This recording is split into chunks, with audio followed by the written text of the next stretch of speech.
Bismillah, alhamdulillah, wassalatu wassalamu ala rasulillah wa ala alihi wa ashabihi wa man tabi'am bi ihsanin ila yaumil qiyamah. Ikhwati fiddin, saudaraku kaum muslimin dan muslimah rahimakumullah. Banyak cara yang dilakukan oleh seseorang untuk menarik simpati dan cinta orang lain. Ada yang dengan menampakkan kemampuannya, ada yang dengan cara mengikuti kemauan setiap orang, dan ada pula dengan cara memperlihatkan amal solehnya. Bahkan ada pula yang mencari jalan pintas dengan pergi ke dukun untuk dipasangkan susuk kewibawaan.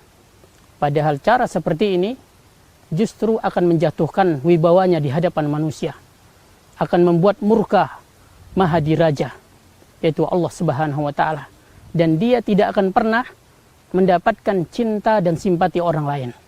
Saudara kaum muslimin, namun orang yang dia beramal ikhlas karena Allah Subhanahu wa Ta'ala, mengharap wajah Allah Subhanahu wa Ta'ala, maka Allah Subhanahu wa Ta'ala akan mencintainya, dan Allah Subhanahu wa Ta'ala akan menumbuhkan cinta manusia di dalam dirinya. Allah Subhanahu wa Ta'ala berfirman dalam Quran surat Maryam ayat yang ke-96. Innal ladzina amanu wa amilus solihati sayaj'alu lahumur rahman wudda. Sesungguhnya orang-orang yang beriman dan beramal soleh, kelak Allah akan menumbuhkan rasa cinta. Allah yang Maha Rahman akan menumbuhkan rasa cinta di dalam hati mereka. Imam Ibnu Katsir menafsirkan ayat ini dengan membawakan kisah dari Hasan al-Basri. Beliau Hasan al-Basri berkata, rahimahullah, mengatakan, ada seorang yang dia berkata, sungguh aku akan beribadah dengan satu ibadah yang dengannya aku akan dikenang oleh manusia. Maka dia pun mulai tampak rajin sholat. Dia menjadi orang yang pertama kali masuk masjid dan menjadi orang yang terakhir kali keluar dari masjid. Namun tidak ada satupun orang yang menganggapnya hebat.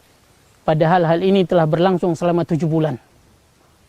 Suatu ketika dia melewati perkumpulan orang, dan dia dikagetkan dengan perkataan orang. Lihat orang yang suka pamer. Ternyata perkataan ucapan mereka ini membuat dia sadar. Maka dia pun berkata, sungguh aku akan beramal dengan satu amalan yang ikhlas karena Allah Subhanahu wa Ta'ala. Dia tidak menambah porsi amalnya, dia hanya merubah niatnya. Ya, maka ketika dia melewati perkumpulan orang, orang pun mengatakan, lihat orang yang ini, lihat orang yang hebat ini, semoga Allah merahmati si fulan. Saudara kaum muslimin, lalu Hasan al-Basri membaca ayat tersebut. Nabi kita SAW ketika menafsirkan ayat ini, Allah Subhanahu wa Ta'ala berfirman, ya, jika Allah Subhanahu wa Ta'ala mencintai seorang hamba, maka dia akan memanggil Jibril. Dia akan memanggil Jibril dan berkata, wahai Jibril, sesungguhnya aku mencintai si fulan, maka cintailah dia. Maka Jibril pun mencintainya. Dan Jibril menyeru kepada penduduk langit, wahai penduduk langit, sesungguhnya Allah telah mencintai si fulan. Maka penduduk langit pun mencintainya. Dan cinta ini pun turun kepada penduduk bumi. Dan inilah makna dari firman Allah SWT, kata Nabi SAW. Innal ladzina amanu wa amilus solihati sayaj'alu lahumur rahman wudda.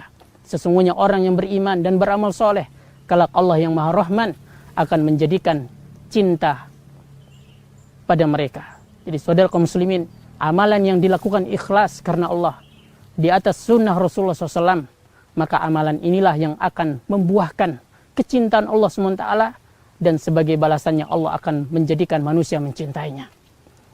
Untuk menjaga keikhlasan inilah para ulama kita terdahulu, mereka memperbanyak amalan yang sifatnya rahasia, sehingga mereka menjadi orang yang wibawa, orang yang dikagumi. Mereka menjadi orang yang karismatik, seperti yang dilakukan oleh Umar bin Khattab radhiyallahu anhu. Pada suatu malam beliau keluar. Di dalam kegelapan malam, melewati rumah demi rumah. Lalu ada orang yang mengikutinya tanpa disadari oleh Umar. Dan orang itu pun berkata, sempat curiga, kenapa Umar memasuki rumah ini? Kenapa dia harus seorang diri? Kenapa dia tidak mau diketahui oleh orang lain? Kenapa dia tidak Kenapa dia hanya seorang diri? Maka pada pagi harinya orang tersebut, dan orang itu adalah Tolha, memasuki rumah yang didatangi oleh Umar. Ternyata didapati adalah seorang nenek tua yang sudah buta. Lalu Umar pun bertanya kepadanya. Tolha bertanya kepadanya, apa yang dilakukan oleh laki-laki yang semalam memasuki rumahmu? Wanita tua itu berkata, yaitu dia telah menjengukku sejak lama, membantuku, dia membersihkan kotoran dan mencukupi keperluanku. Mendengar penuturan ini, Tolha pun berkata, celakalah engkau wahai Tolha, apakah kepada Umar engkau curiga? Masya Allah, inilah di antara yang membuat Umar itu sangat disegani dan ditakuti oleh lawan dan disukai oleh kawannya. Saudara kaum muslimin, sedekah yang dilakukan secara rahasia ini sangat disukai oleh Allah Subhanahu wa taala. Di mana Allah Subhanahu wa taala mengatakan, wa in tukhfuha, jika engkau merahasiakan sedekahmu dan engkau berikan kepada orang-orang fakir, maka itu lebih baik bagimu. Saudara kaum muslimin, seorang tabi'in yang sangat disegani, yaitu Ali Zainal Abidin, menyukai hal ini. Beliau setiap malam memberikan yaitu bahan makanan kepada 100 penduduk Madinah, dan mereka tidak tahu siapa yang memberikan mereka hingga meninggalnya Ali Zainal Abidin rahimahullah taala. Saudara kaum muslimin, di antara amalan yang pantas untuk kita rahasiakan adalah sholat sunnah. Itu istri Hasan bin Sinan berkata, ketika malam telah tiba dan aku masuk ke tempat pembaringan, maka anak Hasan dia mengelabuiku seperti seorang ibu yang mengelabui bayinya. Ketika dia mengira aku sudah tertidur, maka dia bangun mengambil air wudhu kemudian sholat. Saudara kaum muslimin, maka selayaknya kita yaitu memperbanyak amalan yang sifatnya rahasia. Sebagai balasannya, Allah mencintai kita dan akan menumbuhkan cinta dan simpati orang lain kepada kita. Wassallallahu ala nabiyina Muhammad wa akhiru da'wana alhamdulillahi rabbil alamin.